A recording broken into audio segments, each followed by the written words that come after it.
Please don't forget subscribe to the channel and hit the bell to get notified of new daily videos. I'm Reed, and for as long as I can remember, baking has been my lifeblood. Not just a hobby, but a genuine passion.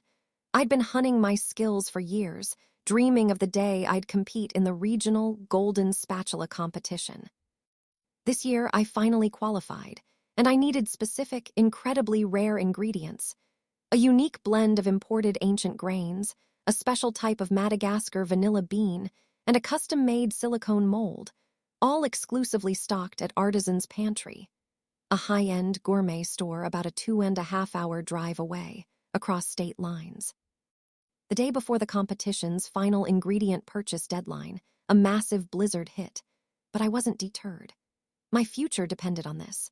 I bundled up, carefully navigated the treacherous roads, and finally, after what felt like an eternity, arrived at Artisan's Pantry. I spent an hour meticulously selecting every item, including a few pieces of high-end equipment I'd been saving for. My cart was overflowing, totaling just under $1,800. At the checkout, a sales associate, Kendra, looked me up and down with an air of dismissive superiority. I'm 32 years old, but I guess I have a baby face. She scanned my items slowly, then piped up. "You know, these are very specialized items. Are you sure you know how to handle these? We typically reserve these for our professional clients." I told her I was preparing for the golden spatula competition.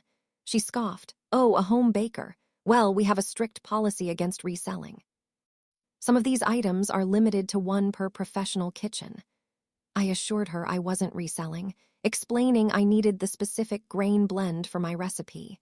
She just looked at me, a smirk playing on her lips, and said, "I'm afraid I'll have to deny the sale of the bulk ingredients. You don't quite fit the profile." She called her manager, Tania, who, after a brief, whispered conversation with Kendra, reiterated the vague profile policy, implying I was either a reseller or simply not worthy of their high-end products. They wouldn't even look at my ID or competition credentials. Humiliated, frustrated, and with my dream crumbling, I was forced to leave empty-handed, driving 2.5 hours back through the worsening storm. I was seething. My sister, Paisley, and my friend, Finn, listened to my story, equally outraged.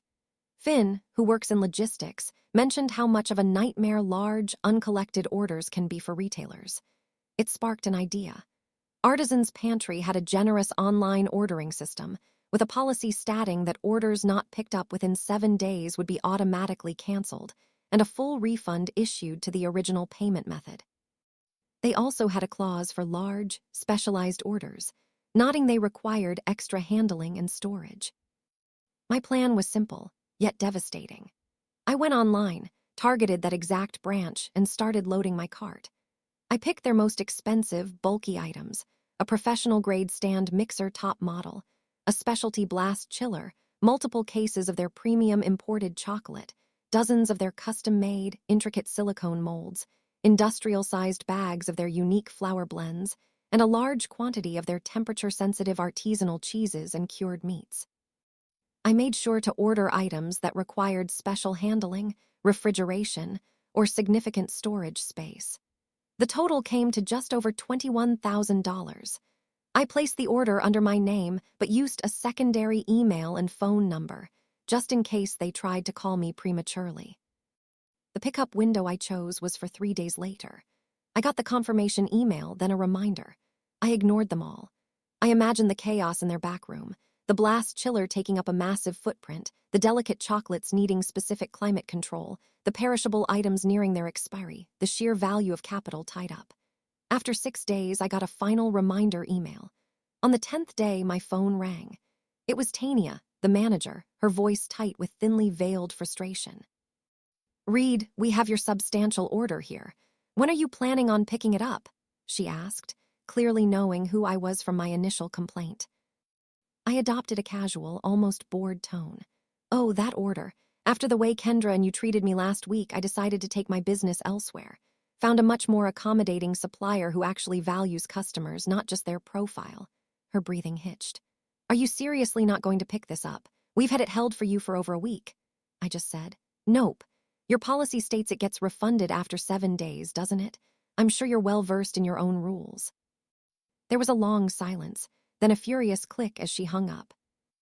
I later called their corporate customer service line, explaining that my order hadn't been automatically refunded after the 7-day window, as per their policy.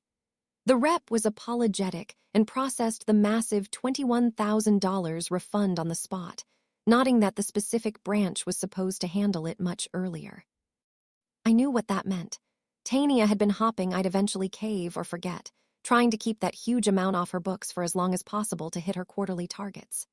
The refund, coupled with the wasted labor, storage issues, and potential spoilage of the perishable items, likely cratered her numbers. I later heard through the grapevine, a friend of Finn's who works in corporate retail, that Tania was demoted and eventually moved to a much smaller, less prestigious branch in a remote area. Kendra, I imagine, likely faced her own reckoning. They learned that day that judging a book by its cover or a baker by his youth can come with a very steep price tag. My dreams might have been delayed, but their lesson was swift and permanent. Justice, in the form of a $21,000 refund, was incredibly sweet. If you enjoyed this video, please hit the thumbs up button to like it. And please do subscribe to support the channel.